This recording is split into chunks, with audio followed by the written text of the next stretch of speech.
হ্যাঁ sir.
Okay, so last time where we stopped was this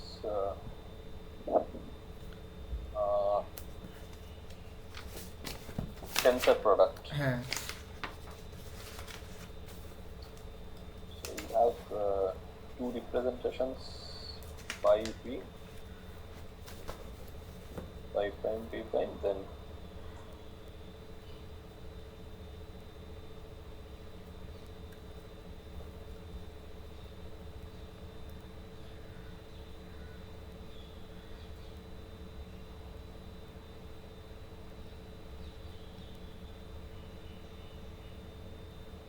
okay. So one more thing that we need to note is the following.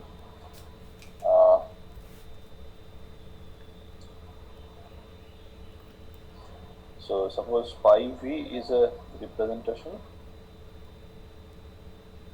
So then phi star, the dual or the contragradient, that acts on the dual space, right? V star.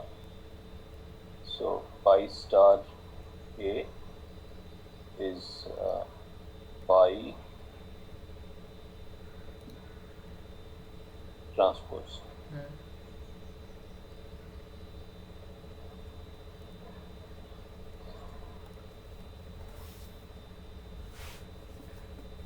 So now V star also will decompose similarly. So you can talk about V star n epsilon. On the other hand, you can also talk about this subspace of V yes and then the dual of that. yes Okay. Now, so what is the relationship between these two? So here the statement is V star n epsilon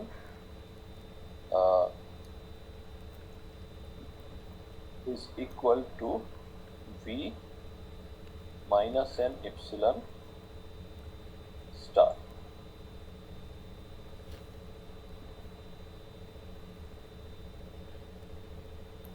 yes So, minus a huh? s a equal to minus a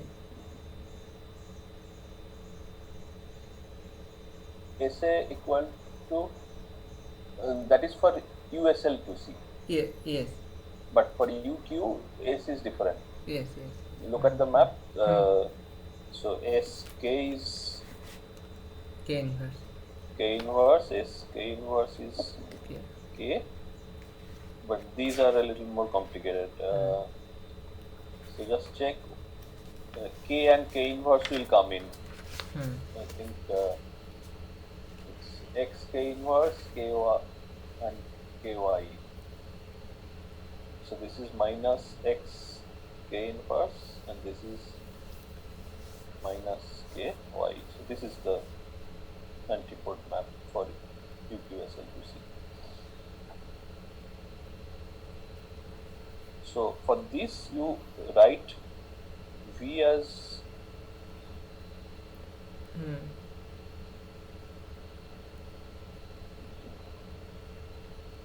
and then try to write V star as a direct sum of the duals.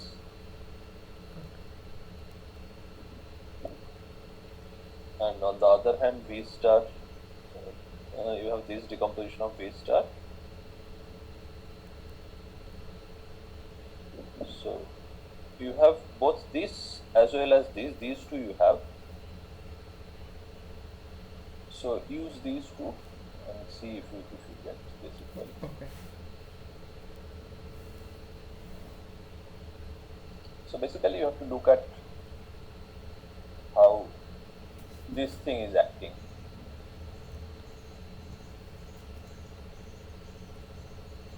Okay.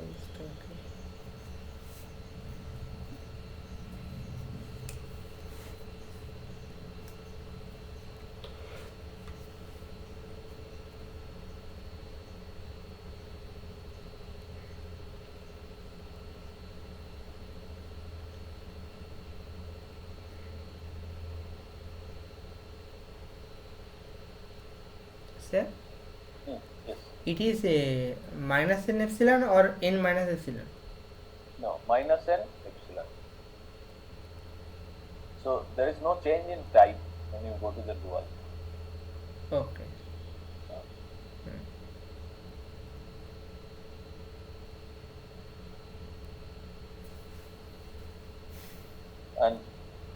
And this basically will come from, see, if you look at s of k, what is s of k? K inverse, right? So wherever Q so power let's n. say so Q power q to the power n eigenvector corresponding to eigenvalue q to the power n. That's for k inverse so it should be so k to the minus n. so I mean you just have to do the calculation and see that. Okay.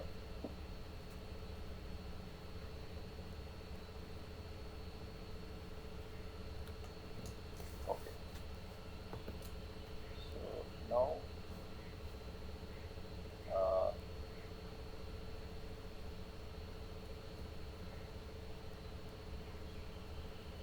okay.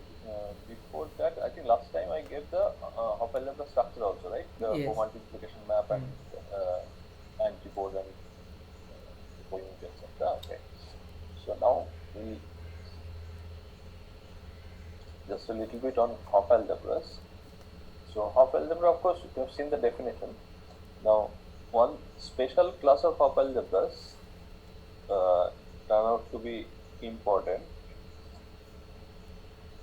Okay, before that, so you call a Hopf algebra. So let's say A is a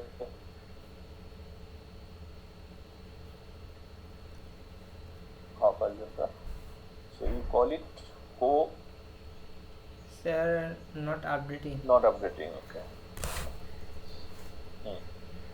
Co-commutative if composition of the coproduct with the flip map equal to the is same thing itself. Okay. So by sigma here I mean the flip map. Okay. You say that it is almost, so for example USL2C, that's an example of a co-commutative Hopf algebra, right? Because A going to 1 tensor A plus A tensor 1 for the Lie algebra part, G part. Yes. So there already satisfies this equality, and then since when you extend by multiplicativity, linearity, it continues to have this same equality over the entire algebra. Okay. Now another class of Hopf algebras that's important is they're called almost co-commutative Hopf algebras. So when do you call something almost co-commutative? If there exists an element R in A tensor A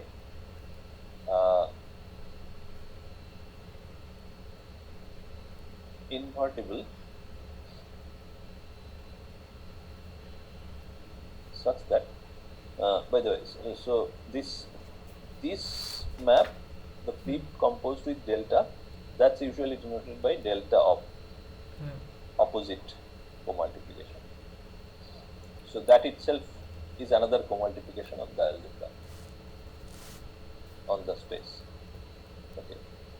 Now, if there is an invertible element R in a tensor A such that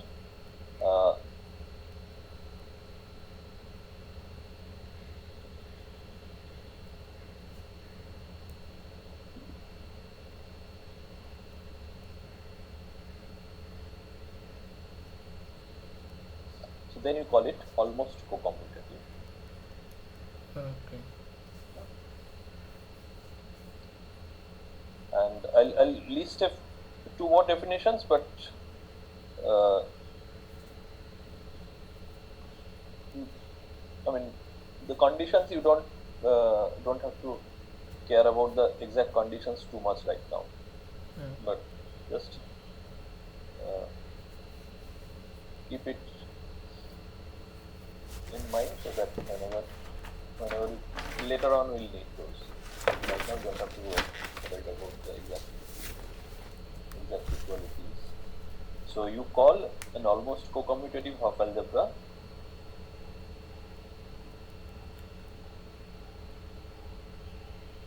quasi-triangular if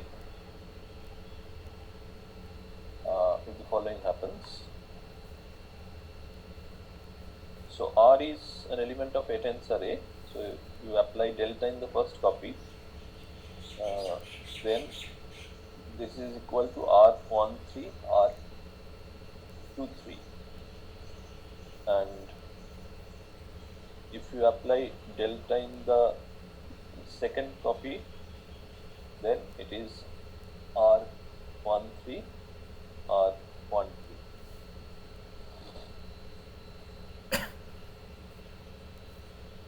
Okay, so quasi-triangular if it's almost co-commutative and these two conditions hold. So this together with these two, and you call the half algebra triangular if it satisfies a slightly more stringent condition. So if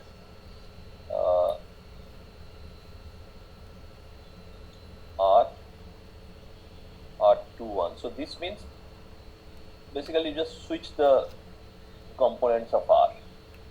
Yes. So if R was let's say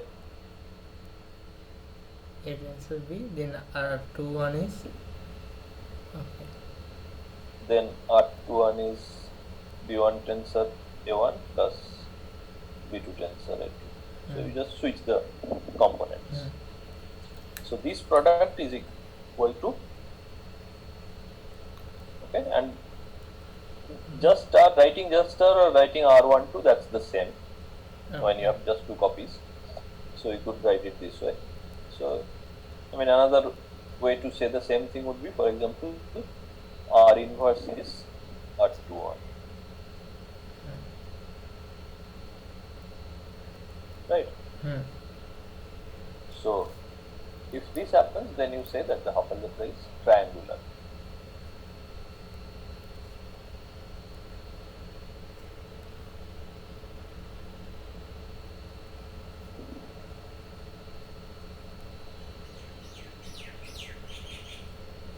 Or no, okay, maybe this is not quite correct. So triangular means these two conditions hold and you have this condition also. Okay. Okay. So it has to be quasi-triangular first of all, and then in addition you have to have this. So it's a smaller class.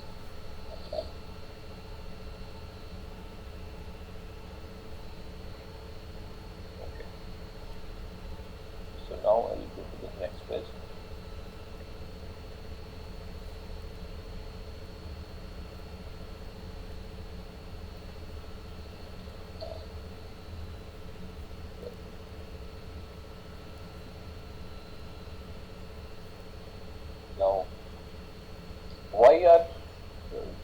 class is interesting.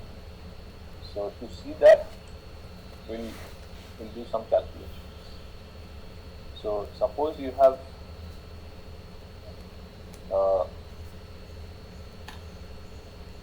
quasi-triangular or almost co-commutative, let's say.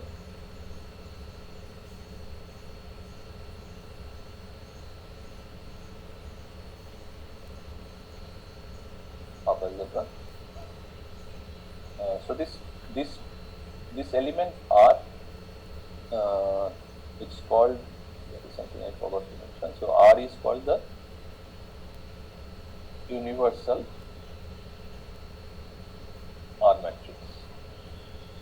So if you have an almost co-commutative half algebra where R is the element that gives you that equality, that relation between the opposite coproduct and the coproduct, then we call it universal R matrix. Okay. So if you have a co-commutative half algebra, then identity element is the universal R matrix.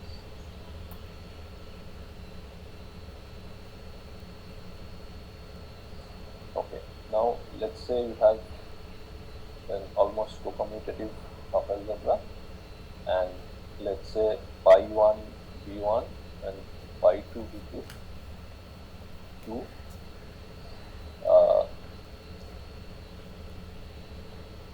algebra representations or A modules. Okay.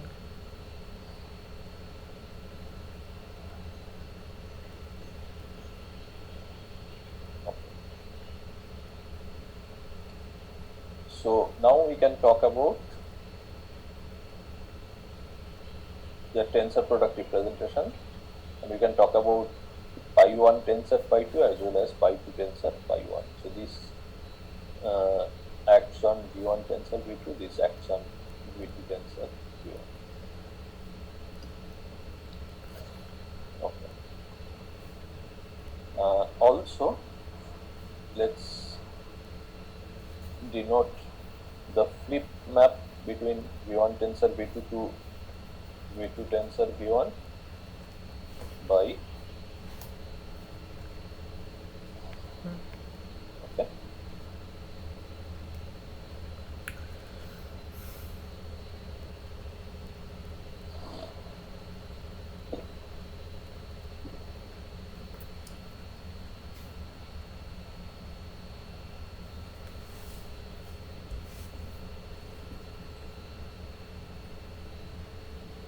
Now let us do the calculation that we want to do. So basically we are looking for an intertwiner between these two representations. Pi 1 tensor pi 2 and pi 2 tensor pi 1. So first let's compute this quantity. R is in two copies of A tensor A. So pi 1 tensor pi 2 applied to R makes sense. That gives you something on v1 tensor v2. So this is an operator on v1 tensor v2, and then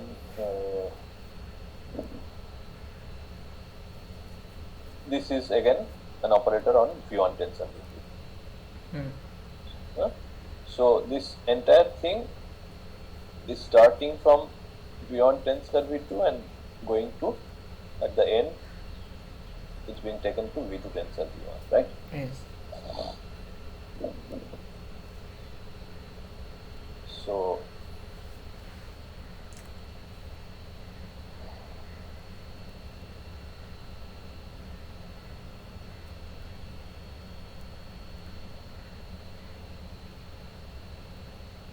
we'll apply it to a vector and see what it gives us. So this quantity, what is this? This is the tensor product. By definition, this is pi 1 tensor pi 2 Delta A. Delta A. Now you look at this and look at this. Pi 1 and pi 2 are representations. That means homomorphisms. That means multiplicative. Yeah. So this is this composed with phi1 tensor phi2 applied to R delta A. Then, so basically the second and the third term we have clubbed together to get this expression. Yes. Okay, so let's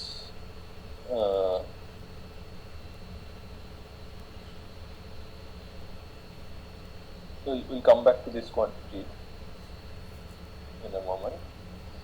Now we compute another quantity,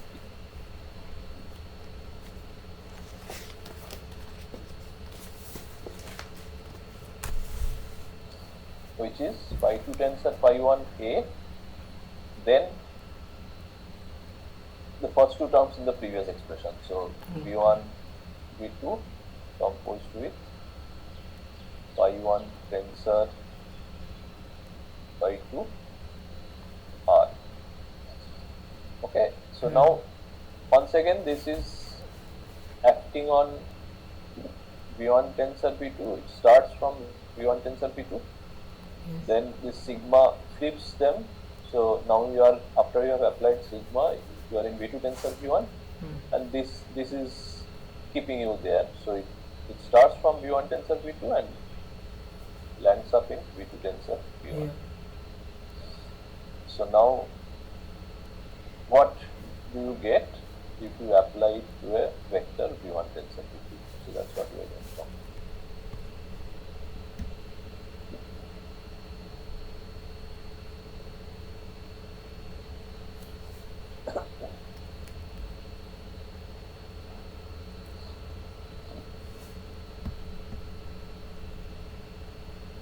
So this term is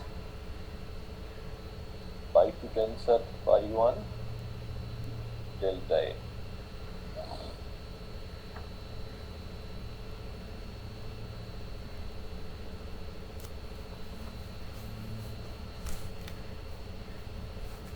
Now this part,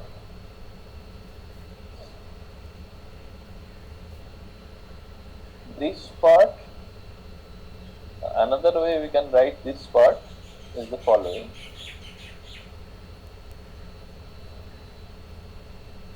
Phi1 tensor, phi2 tensor phi1 of R21. So let's see. So let's say R is R1 tensor R2. So this, I think you have seen this notation, right? Swidler's notation of algebra. When you studied Hopf algebra, I see the notation. Yes. So basically, it's a, I mean, just to save writing too much. So basically, this stands for an expression like this. Yes, R1I tensor R2I. R1I. You just have to keep that in mind. Okay. So then this second part is sigma v1 v2 R1 v1 tensor R2 v2. I mean, pi is there, but for now I'm just omitting it for convenience. And then after you flip them, it becomes, so it is actually pi 2 R2 v2 put back pi 1 R1 v1, right? So this we can now write as, so the first term is pi 2 tensor pi 1 delta A, and the remaining part, that is this, we can write this as pi 2 tensor pi 1 applied to R2 tensor R1, which is R21 R2 applied to V2 tensor V1. Right? Okay. So now, I mean, the advantage of writing it this way is that now It is both multiplicative. plus both terms you have pi 2 tensor pi 1. So you can write delta A R 2 1. Uh, then V2 tensor V1.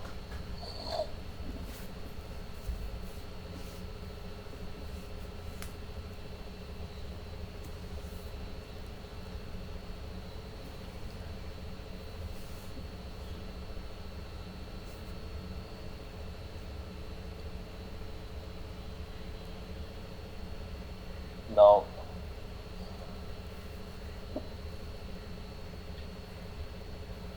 now you compare it with the expression that you have on the left side bottom.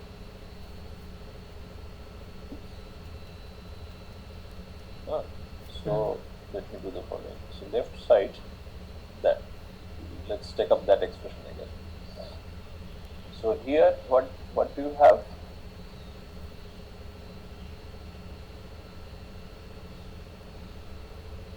Or maybe we'll do that. Just yeah. So this is same as, if you have a triangular Hopf algebra, then what is this? This is delta A R inverse. Yes.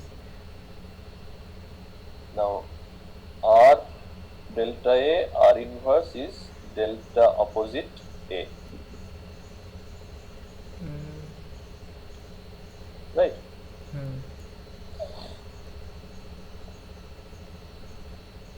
So this is equal to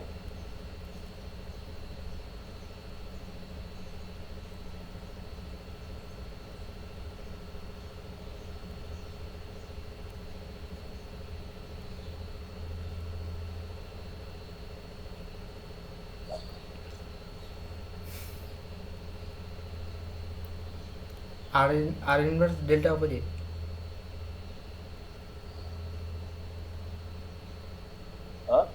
R inverse delta opposite. I think triangular condition right now we don't need. Just let me just see. Triangular condition at this step we don't need because we have pi 2 tensor pi 1 here. Sorry. So let me just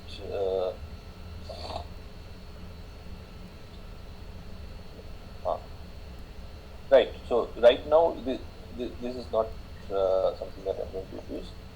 So let me just erase this last step.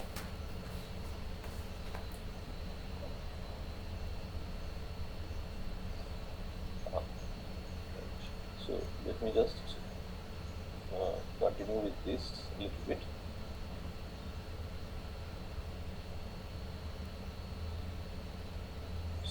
So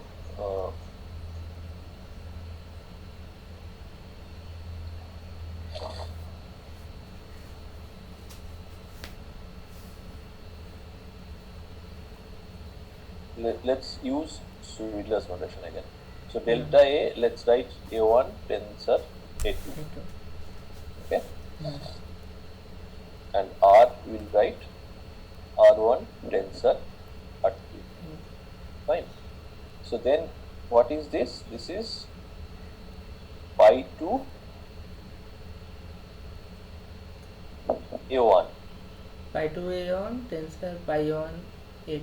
Pi 2 and right, tensor, and then okay, let me not skip this step. Pi 2 tensor, pi 2 of A1 tensor pi 1 of A2. Okay, and then the second term is pi 2, the first R2. copy of R21, which is pi 2 R2 and R2 tensor pi 1 R1. R1, and this being applied to V2 tensor V1. Okay. Now this and this together, that gives pi 2 A1 R2 tensor pi 1 A2 R1 applied to V2 tensor V1.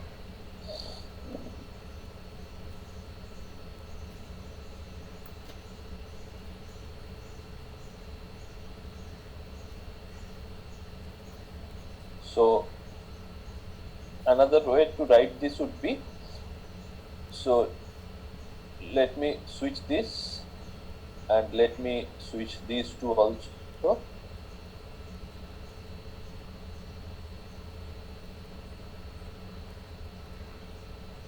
Okay.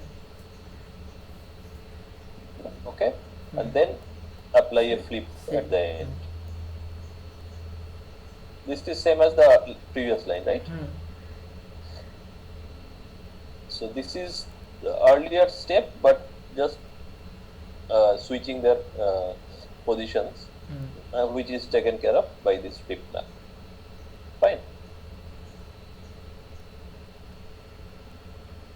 So now, okay, now I think I should carry this expression to the next page. Just a minute.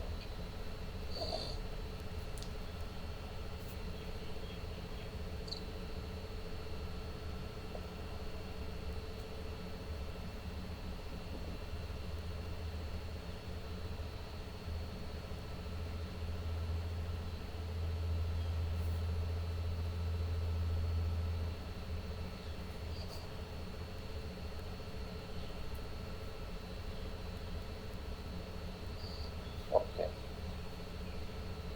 So now this is equal to, so what is this? Sigma v1 v2, okay, keep it as it is. This is phi1 tensor phi2 applied to, so A2 tensor A1 is delta opposite A R.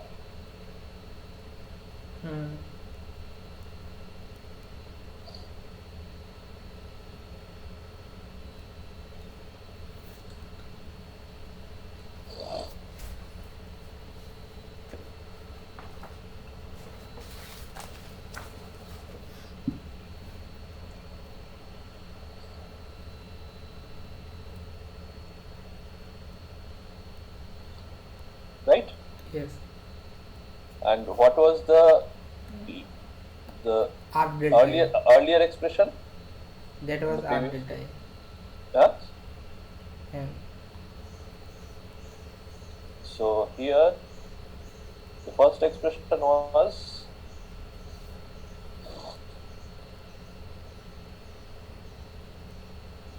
flip followed by means composed with phi1 tensor phi2 applied to R delta A, and here you have, okay, maybe I'll take this to the next page. one has R delta A and another has delta opposite R.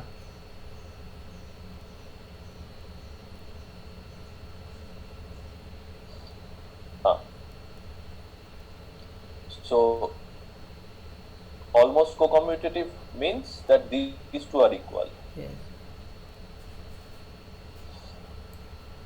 Which means that so we can now write down the equality that we are getting, the expressions that we started with. So one expression was, first one was sigma v1 v2 composed with phi1 tensor phi2 applied to R, this thing, and then followed by phi1 tensor phi2 A applied to a vector v1 tensor v2, and then the right hand side what we had was phi2 tensor phi1 of A, then the same operator.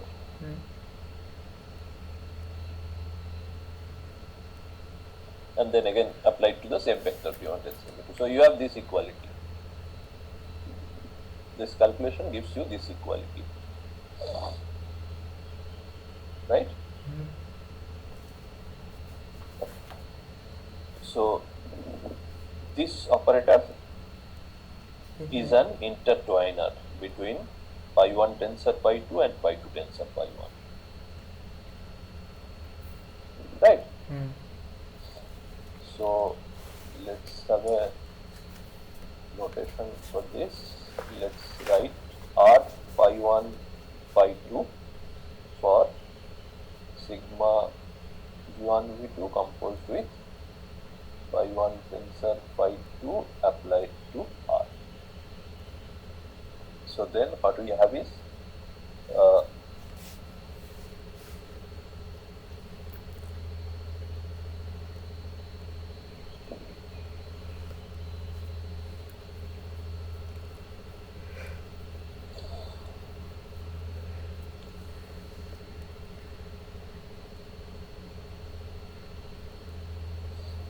so if you have a almost co-commutative Hopf algebra, you can produce an intertwiner between phi 1 tensor phi 2 and phi 2 tensor phi 1, these two representations, in terms of the universal R matrix. Okay? Right. Okay. Now, a little more calculation. So suppose, okay, not suppose, let's just do the calculation. So let's take R phi 1 phi 2. No, R phi 1 phi 2, apply this first and then you apply R phi 2 phi 1. Okay? So we want to see what is this composition. So this is sigma v2 v1 followed by phi 2 tensor phi 1 of R. This is the first one, composed with sigma v1 v2 composed with phi 1 tensor phi 2 of R, and then applying to the vector v1 tensor v2.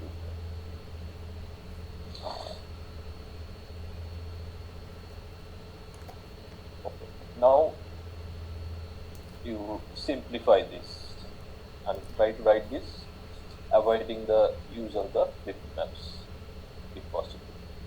So what is going on? To V1, you are applying phi 1 of R1. So phi 1 R1 V1, and then flip map is sending this to the second copy. Yes. And then the second one here is getting applied. So phi 1 of R2, right? Yes. And then this flip map is bringing it back to the first copy. Yes. So this is in the first copy at the end. Phi 1 R1 here. Yes. Okay. In the second copy, what is happening? Phi 2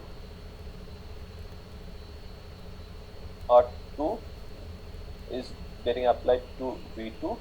Then this flip map is bringing it to the first copy, and then phi 2 R1 gets applied to this, and then the second flip map takes it to the second copy. So the end result is this, right? Okay.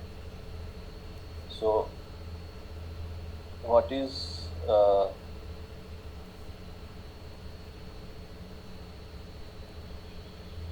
this? This is R2 R1 tensor R1 R2 applied to V1 tensor V2. Means R into R, R21 into R. So phi 1 tensor phi 2. This is R21 and R product. Right? Now, if this is a this Hopf algebra was a triangular Hopf algebra, then this is identity. This is identity then, because then R21 is R inverse. That means this is going to be identity, so you will get V1 tensor V1 tensor V2. In other words, R phi 2 phi 1 composed with R phi 1 phi 2 is going to give you identity. For triangular. Huh? For triangular. If it is a triangular hyperbola. Okay. But in general, this composition will not be identity. So if this is not identity R2 and R, then it can be something more complicated. So it need not be beyond tensor Q2 then, right?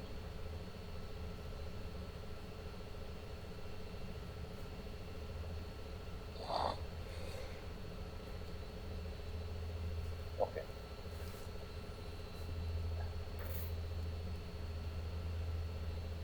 Now, I mean, why this calculation? So, remember, I think last time or in the lecture previous to that, I think last time I told you. So ultimately, the goal is to, so for USL to C, we have this representation category which has this ring structure, right? So two objects you can multiply, and then you can also write them as direct sum of. So there's a class of objects among all the objects which basically correspond to the irreducible representations. You can write everything else as a direct sum of those. So there will be some positive, non-negative integers going in as coefficients, right? So that is one kind of structure that the representation category has, and the other thing that one has is in this representation category, if you have two objects, say object 1 and object 2, you also have, so here I am using tensor product, it corresponds to the tensor product of representations. So the flip map gives you the equivalence of these two objects in this category. Okay? And when you study quantum groups, or rather, when we study Q deformations of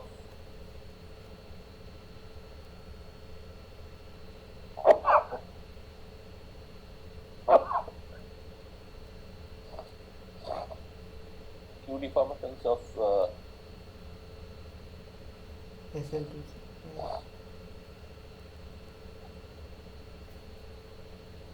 what we would look for is a category for which this part will have the same structure, okay, same objects, same ring structure.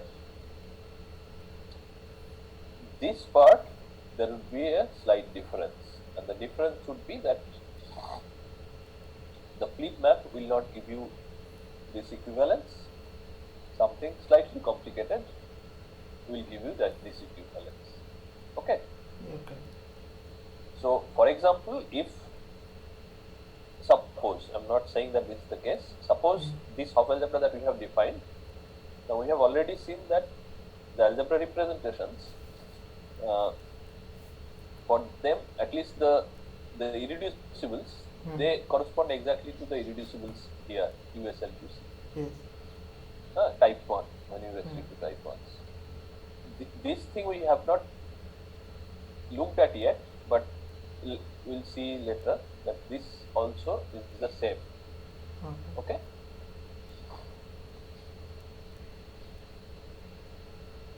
Now, if this was almost co-commutative Hopf algebra, then the calculation that we just did, that would produce something other than a flip map that would give you the equivalence of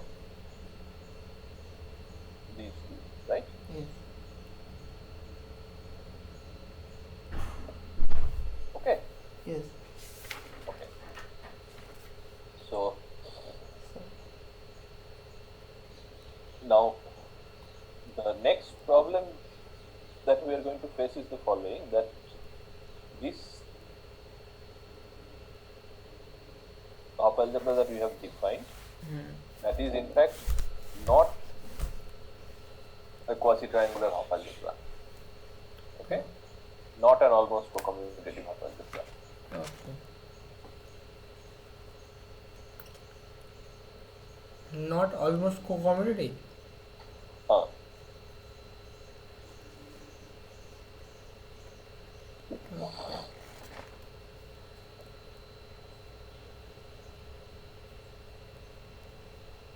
So this calculation that we did, that is not going to help us directly to get an equivalence between these two, phi 1 tensor phi 2 and phi 2 tensor phi 1. But there is a way to overcome that problem, and it turns out that, I mean, this part actually holds. So one can produce an intertwiner, which is not the flip map. It's just that one has to, it becomes a little more complicated, one has to work a little harder. Okay?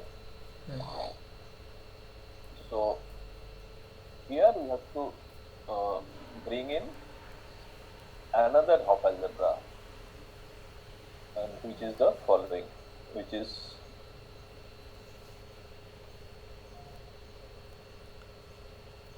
drain field deformation of U.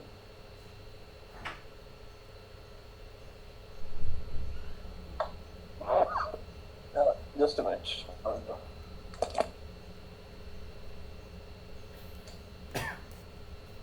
Just give me 2 minutes. Okay.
So we are going to introduce another object.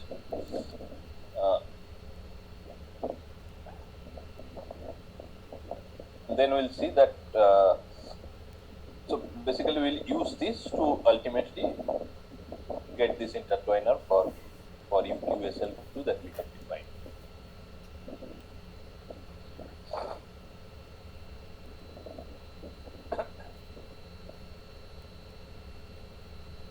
Okay, so this is also going to be a Hopf algebra, but the difference would be that this is not going to be over complex numbers. Okay, so it would be over a different ring, base ring. So we'll take H to be indeterminate. Okay, symbol. Okay. And now we take CH to be sir মানে all, oh, update, sorry,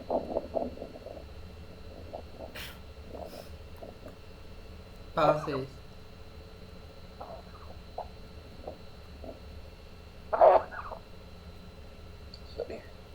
sorry, did you say something? CH is power series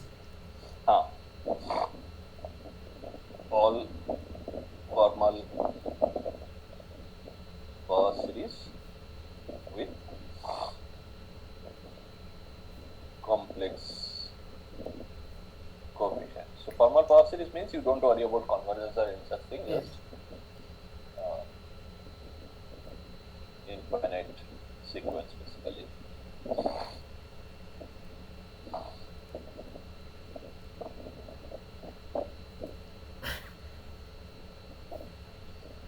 Okay, so here you can put a topology on this. So you can put a topology on this as follows. You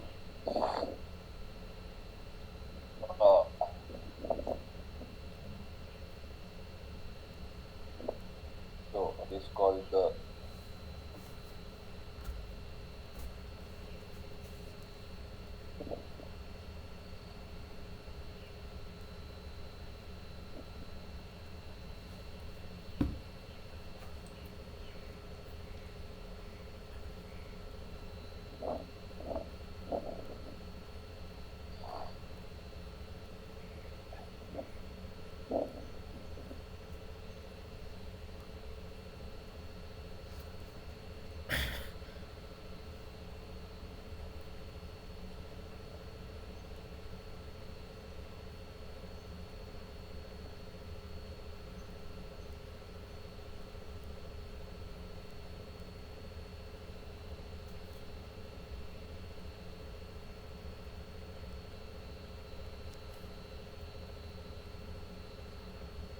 let's call this A.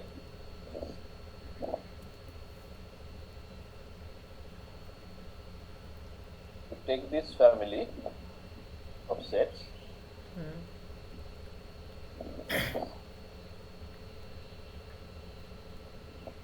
so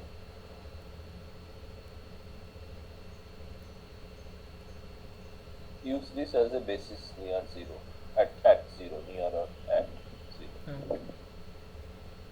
So that would give rise to a topology. So basically, two elements are close in this. So two formal power series, they will be close if A minus B has the initial powers of H, those terms missing. So like if A minus B is of the form Hn into something and n is large, that means A minus B is close. Roughly that is the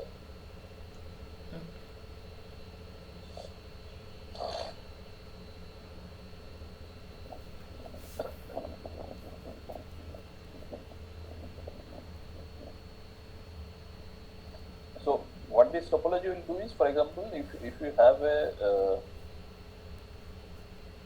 power series like this, then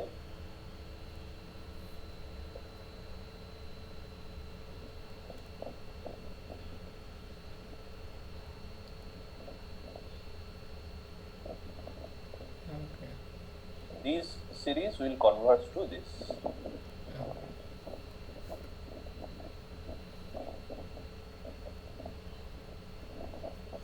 Because if you look at the difference, the first k terms will disappear if you look at the difference between this power series and this power series. Right? yes So the difference would be h to the power k plus 1 into something.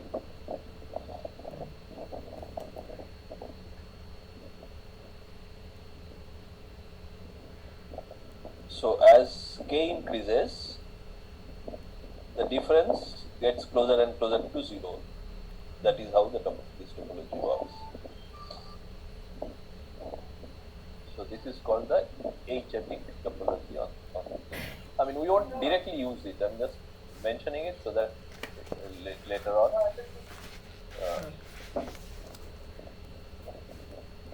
I mean, at least we are clear about the definition of the deformation, the general deformation of the wave. So this is the agentic topology. Now on this ring. Now once you have this agentic topology on CH, suppose now that A is a CH module. Okay. Then you can use this agentic topology on this to define a topology on A. Essentially in the same way. So what you do then is you use this family. So this is a module, so this makes sense, H and A. Okay. And then for an arbitrary element, you can translate by this. So take this family.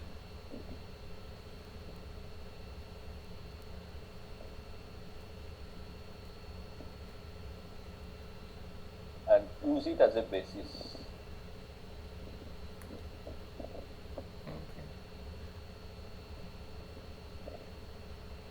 So you can show that this would form a basis. So the resulting topology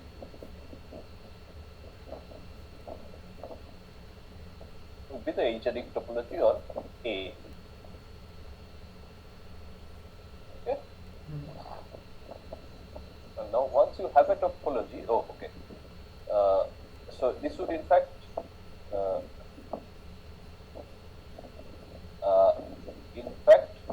one can then go on to show that this topology will come from a metric. Metric topology. This is a metric topology. This is basically the power of H will kind of can be used to define this metric. Okay. So let's say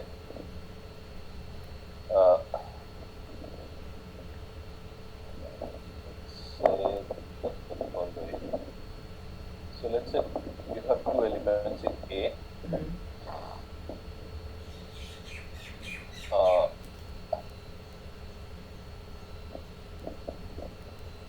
So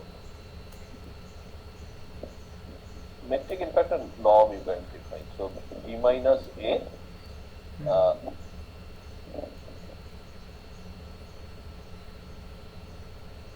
so you look at the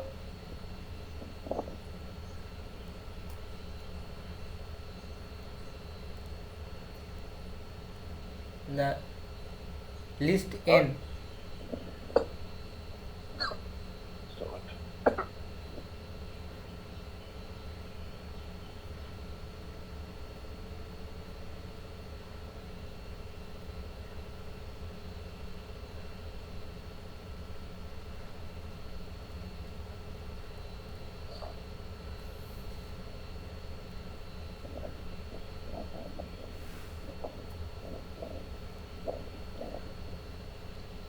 just a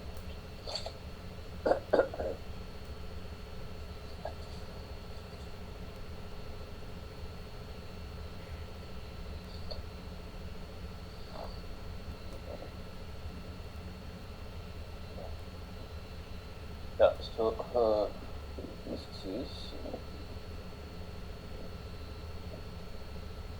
0.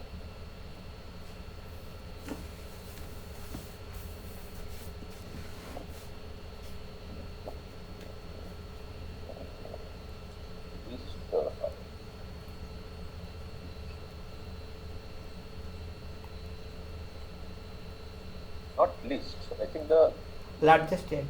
largest, right? Largest chain, then we can say the distance between A and B is 1 by 2 to the power n. In the power, you have to take negative of the right. Okay, so this ultimately will come from a matrix, so you can talk about completion with respect to Yes. this topology. Okay.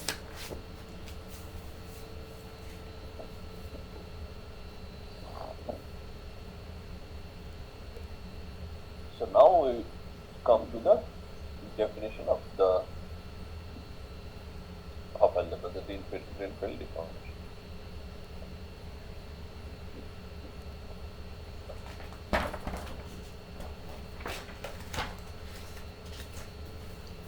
So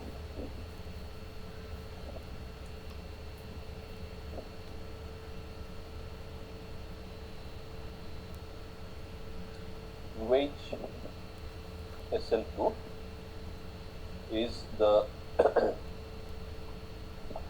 is the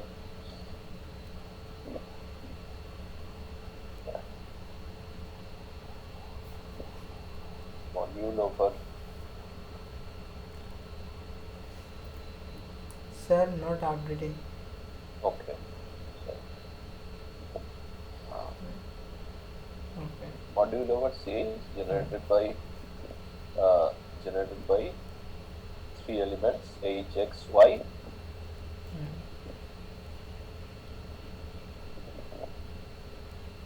Satisfying the relations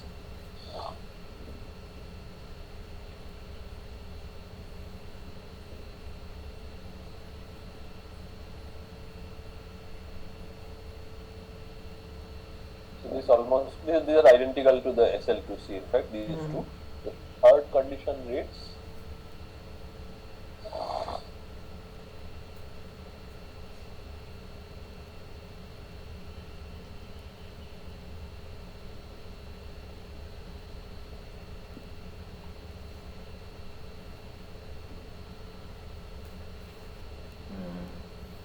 okay. Now the third condition you have to, the right hand side, you have to be careful here. So, that this makes sense in this module. Okay.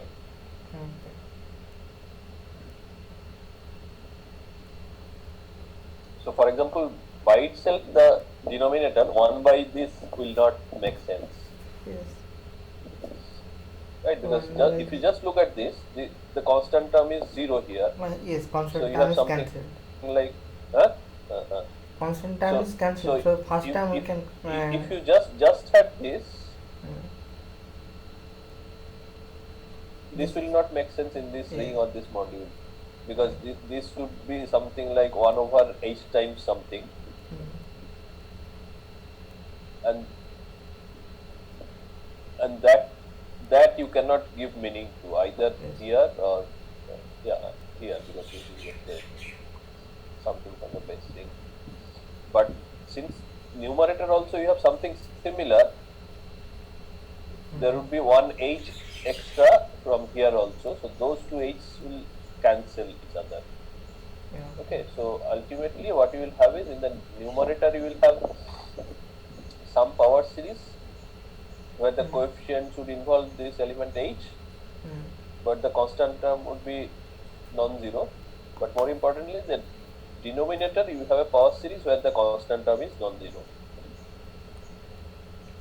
And once the constant term is non-zero, 1 over that, because you are in the, when you are using formal power series, you can make sense of this.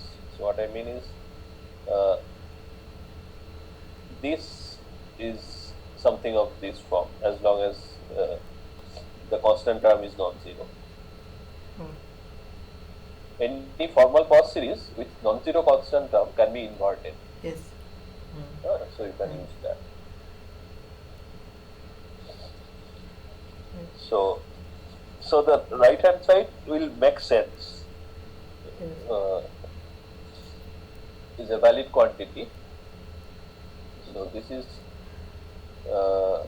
okay. So there's one more. so the statement has not ended. So this is generated by hxy satisfying the relations and complete with respect to the h-adic topology. So you also assume that this module over CH that is complete, that is part of the definition, part of the condition that you impose.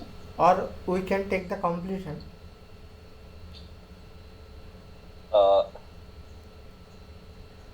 Okay, you form something and then take the completion. That's fine also. So that bigger object is the one that we will be dealing.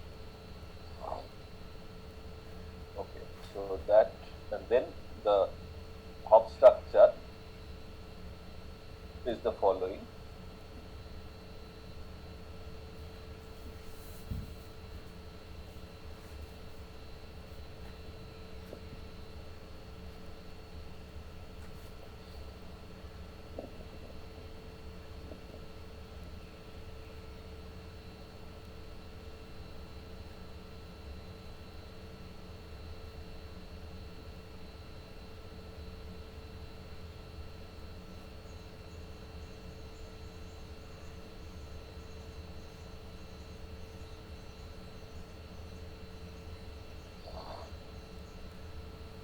Epsilon, the co-unit map is given by the following.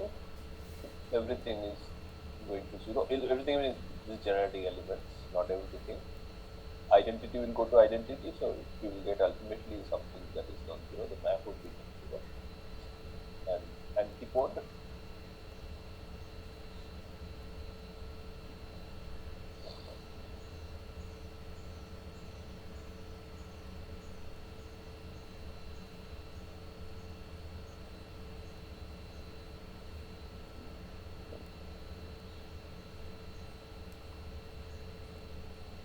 so these maps turn this into a hop algebra, topological hop algebra to be more precise, because of this extra conditional topology and completion. Right? Okay. Now what you have to note here is the following: is the analogy or similarity in UQSL2C and this. So suppose, so this is not a precise statement. Suppose you call this Q, okay, and then this is K.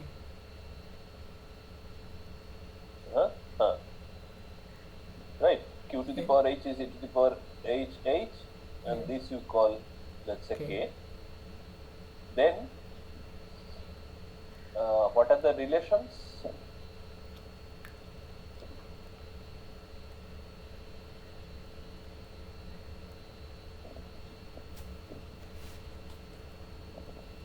In terms of K, you can write later, but and then this is K inverse. K minus K inverse, Q minus Q inverse, and here also in terms of K, this is same as saying that QHX Q minus H is Q square X.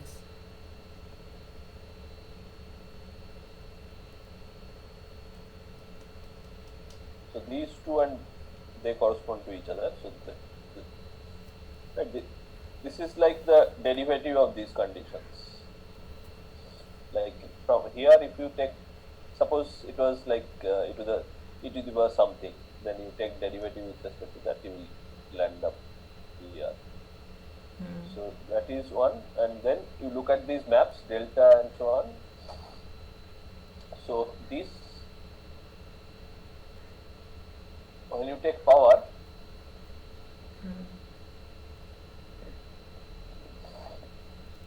so what what I mean is here is the following. Suppose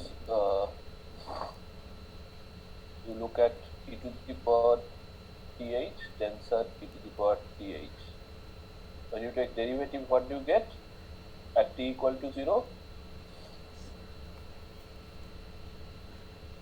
At t equal to 0, h tensor e to the power h tensor 1 plus 1 tensor h. Right. So essentially delta k equal to k tensor k. The derivative of that would give you this. Yes. Again, these are not rigorous equalities. I'm just pointing to the similarity. And the passage is like, if you think of k as e to the power hh, then this corresponds exactly to that. Then there the delta map was x going to x tensor k plus 1 tensor x. So here it's exactly that. Then the delta map in that case was y going to y tensor 1 plus k inverse tensor y. So this fits exactly to that delta. Epsilon map, again same thing, x going to 0, y going to 0, k going to, k is q to the power h. So that k will goes go to k inverse. 1. Something to the power 0, that is 1. And same for the antipode map. There it was x going to minus x k inverse, y going to minus ky, and k goes to k k going inverse. to k inverse. So there is a similarity. I mean, this will try and make precise later on, this similarity. But right now we don't exactly need that part. We need something else, which is what we will go ahead and do.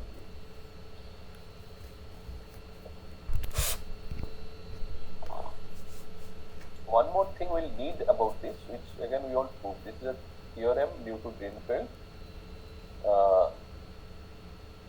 and that is the following. This UH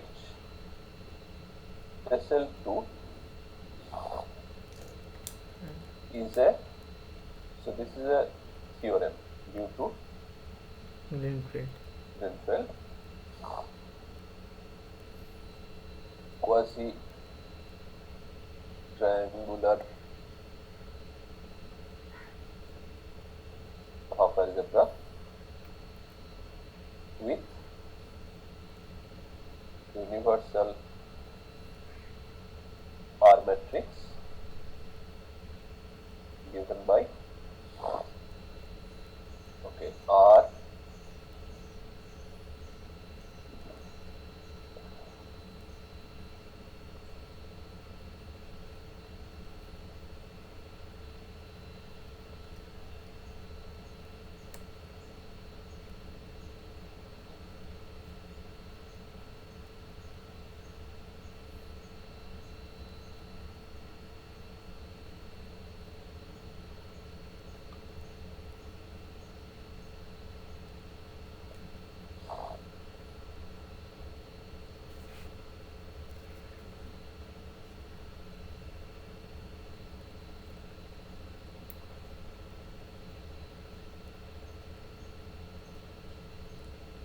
n plus q. N into n plus 1. No, 1. Oh.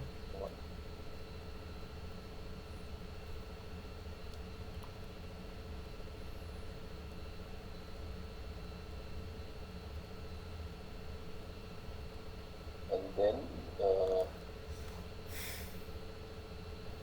so this notation is just like what we used earlier. So this would mean that e to the power h to the power n minus e to the power h to the power minus n divided by e to the power h minus e to the power minus h. Yes. Okay, so exact expression does not matter. I mean, this will only come in when we do any computation, and we are not getting into the proof of this. We just will assume this. So basically, this UHSL2C. About that, we are not getting into proof of anything associated with this. We'll just take a few theorems, facts, etc. about that, and then go ahead and do what we want to do. And we'll revisit these things later on. Not now. Okay, so these are the things that we'll use. Okay, one more thing, and then I'll stop today.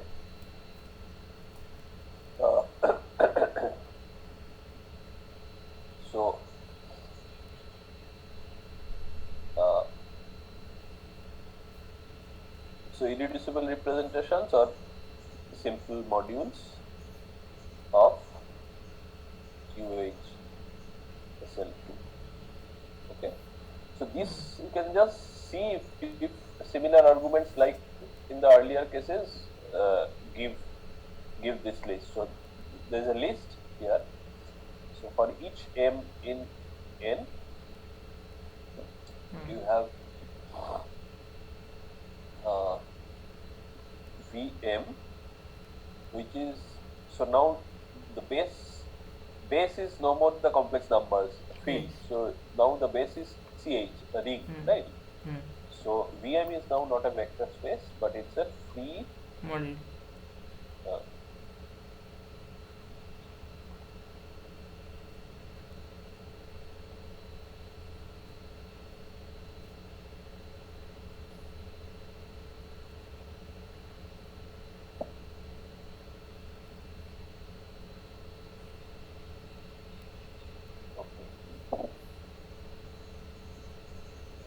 Phi m given by, so phi m h Vj is m minus 2j Vj j 0 to m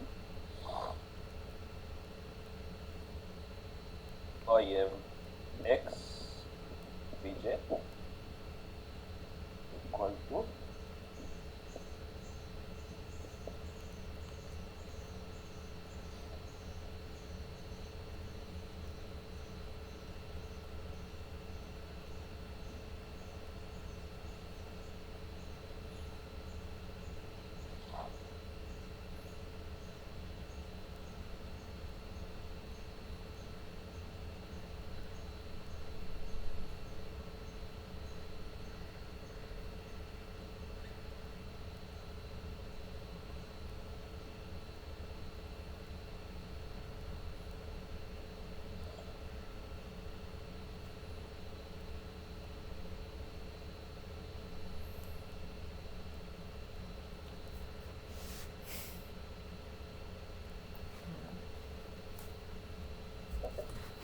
so this exhausts all simple modules for this. Okay, so this is another statement. So this you can try and see if there is a simple enough proof. Okay. So you have to check. I have not done it myself, so you just check if a similar argument gives you this, or if you face any problem, let me know.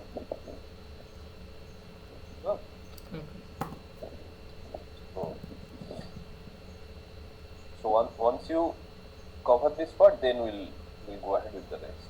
So we'll see how we can exploit the earlier calculation that one can do with a quasi-triangular or a triangular half algebra to get an intertwiner. And this is a quasi-triangular half algebra, as this earlier theorem says. So we'll use that and then produce an intertwiner in our case. Okay.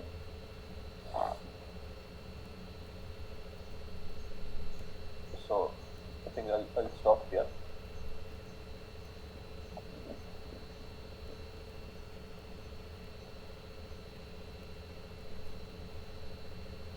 Anything that you want to ask? No, sir. Thanks. So, okay. So then let me know once you are through with this part. Okay. And whatever you get, like any problem you come up with, or and also from last time, that is the span of that Casimir element. Yes. Center is the yes. So That in if the you can just write down the proof, okay then show me. okay Good? Okay. yes.